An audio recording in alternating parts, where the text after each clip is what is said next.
پر نبی علیه الصلاۃ والسلام باندې ډیر درود وایس کم سړی چې درود شریف ډیر وایي دی به نه غریب کیږي د رزق به فراخ وي کم سړی چې ډیر درود وایي دی به الله جل جلاله نه غریب کوي د لاس به ورکون کوي د لاس به اخستونکی نه وي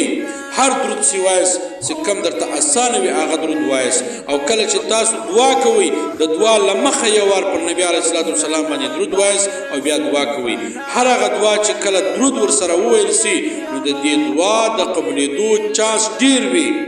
حضرت عمر ابن خطاب رضی الله تعالی عنہ فرمایي دعا د اسمان او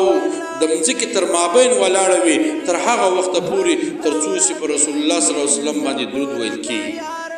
یعنی کله چې یو څوک دعا کوي او درود ورسره ونه وایي دا دعا پورته سي د اسمان او د مځکې په مابین ولاړه وي چې کله درود ورسره ووایي نو دا دعا بیا پورته سي اسمانو